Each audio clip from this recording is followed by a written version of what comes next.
Why don't you take just a minute and tell us who you are, where you live here in the Springs, and really what attracted you to this place? We've been here in the Springs for about 7 years. We came after the fire. We thought we were safe, and then came the floods. But it's such a beautiful place. We actually would sneak in the gate out here for a couple of years ahead of being able to buy. So we were fortunate. We bought on the golf course, paid a little extra to do that, thinking what a beautiful place. I don't play golf, but I thought what a great backyard that I don't have to take care of. And never gave a thought to that there'd be any danger for the golf course not being here for the rest of our lives. Interesting. You say you bought on the golf course. Are you a golfer? We're not a golfer. I'm not a golfer. Lucy's not a golfer, but we collect golf balls. That's a good plus. Good plus. What was your feelings when you found out there were problems with the golf course and the situation that's happening here now? Surprise, as I say, it never crossed my mind, and shame on me. I guess that's part of due diligence in buying a home. But so I was surprised. I was very concerned. That was one of the major reasons we bought where we did. So once I found out about that, then I wanted to see what I could do to be part of the process to try to have some influence there. Good for you. I understand that you got involved with, I guess, what's become an advisory committee or an advisory board to try to, improve things here or to maintain things here at Camarillo Springs. Could you elaborate a little bit on that? Sure. Ron Kester, who's president of our homeowners association. So Ron and some of the other people in the community had been part of that, and so I learned about that. I wasn't part of starting that. So once I learned about that, I started going to the meetings and trying to see what was going on, see what the players are, see what the issues are, and see how it might be helpful. Have you been successful in those efforts? Have you been able to put some good things together? Or? I think we're very encouraged at this point. I also never realized how much went into planning a development project or a redevelopment project. We're 3 years into it. That's amazing. We got years to go, but I'm very encouraged in terms of what we see and the feedback we're getting. You've had a relationship with, I guess, a proposed developer here, New Urban West. How's the process been working with them? I've been very pleased. I think they're very straightforward. I went to the first city council meeting where the idea was first proposed. I've been very pleased, very impressed. They've been very responsive to me personally, responsive to our committee. I think they've made changes, and then I think they've gone above and beyond in some areas like the flooding issue. In trying to do this and organizing, I guess, community support for the project, I'm assuming the basis is to save golf or preserve golf at Camarillo Springs. What have you done to kind of get the residents out here involved, motivate them, communicate with them, let them know what's going on? How's that process gone? Well, it's in some sense it's almost like a political campaign. I've not walked door to door before, but in this project I have walked door to door. Contacting neighbors. It was good. I actually volunteered to do that. We were relatively new at the time as a way to meet neighbors.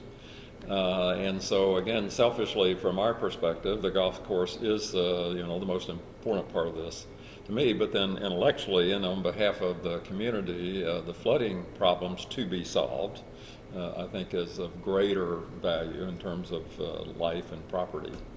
You said that there's an awful lot of steps, a lot more things than what you initially thought in putting one of these things together. How's that process going? Is it progressing well? Is good information coming out of it? How's the process going so far?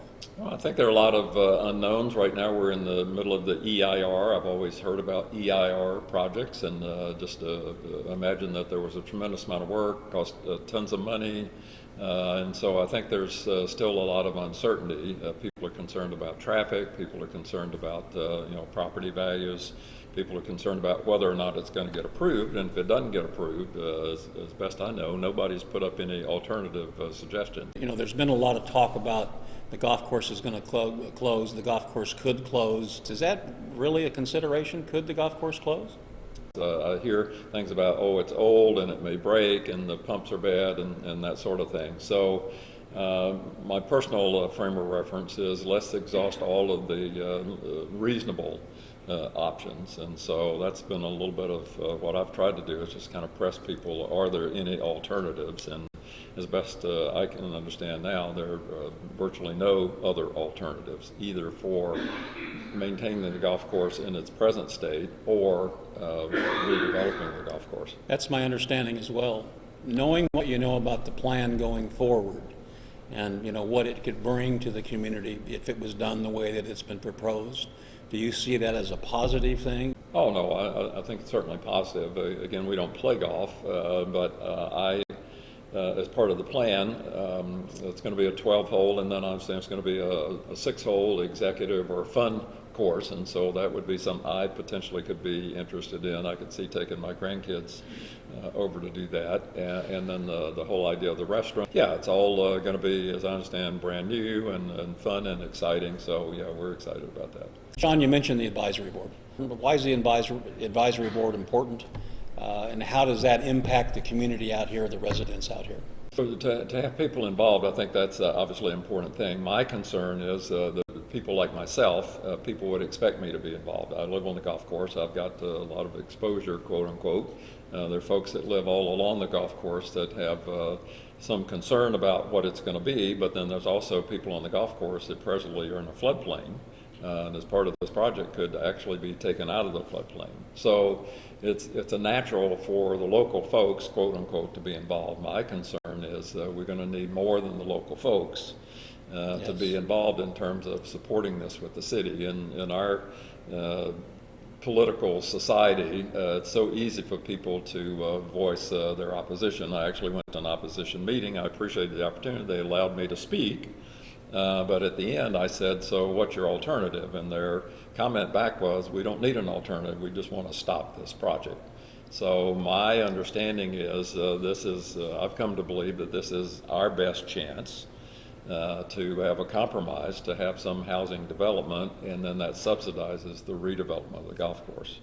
But I think the larger community citywide needs to be involved in this because it is a city asset. I agree with that. John, you mentioned this is our best chance. What is this?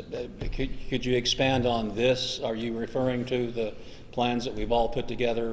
Well, so we've been working on this for 3 years. There's been a lot of information. I consider myself a student. I want to know and I want to learn. I want to drill down and understand. So my understanding is, in terms of golf course economics, that this is a mega $1 million investment here, that it's highly unlikely and doubtful at best to have any golf course developer come in and buy the property and redevelop the property. So with the housing development, my understanding is that New Urban West is going to make a substantial contribution, in-kind contribution in terms of some of the grading, and then real dollar contribution to a golf course developer who will invest their own dollars. But by putting those things together, then you got a win-win scenario. And without that, without some form of housing development, I've come to believe that redevelopment of the golf course is going to be virtually impossible.